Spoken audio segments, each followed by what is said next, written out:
ఇస్తాంబుల్లో bomb పేలుడు జరిగింది. Bomb పేలుడు దాటికి 10 మంది మృతి చెందగా 15 మందికి గాయాలయ్యాయి.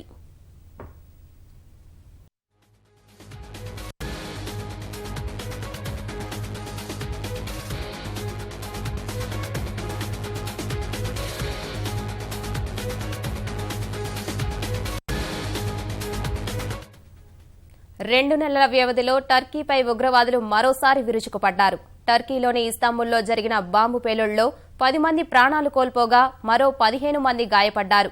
ప్రముఖ పర్యాటక ప్రాంతమైన సుల్తాన్ మెట్ వద్ద ఈ పేలుడు సంభవించింది. పేలుడు జరిగిన ప్రాంతాన్ని భద్రతా దళాలు తమ అధీనంలోకి తీసుకున్నాయి. గాయపడిన వారిని ఆసుపత్రులకు తరలించారు. ఇది ఆత్మాహుతి దాడిగా అనుమానిస్తున్నారు. గత అక్టోబర్లో కూడా టర్కీ రాజధాని అంకారాలో పేలుళ్లు జరిగి 103 మంది ప్రాణాలు కోల్పోయారు. ఐసిస్ ఉగ్రవాద సంస్థ ఆ దాడి జరిపినట్లు ప్రకటించుకుంది.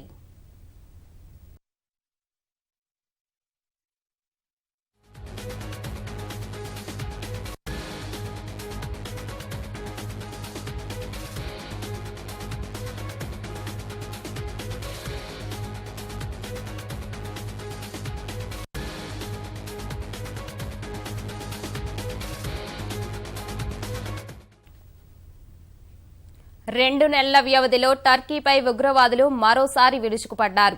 టర్కీలోని ఇస్తాంబుల్లో జరిగిన బాంబు పేలుళ్లో 10 మంది ప్రాణాలు కోల్పోగా మరో 15 మంది గాయపడ్డారు. ప్రముఖ పర్యాటక ప్రాంతమైన సుల్తాన్ మెట్ వద్ద ఈ పేలుడు సంభవించింది.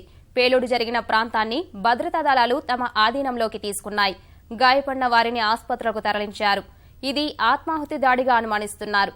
గత అక్టోబర్లో కూడా టర్కీ రాజధాని అంకారాలో పేలుళ్లు జరిగి 103 మంది ప్రాణాలు కోల్పోయారు. ఐసిస్ ఉగ్రవాద సంస్థ ఆ దాడి జరిపినట్లు ప్రకటించుకుంది.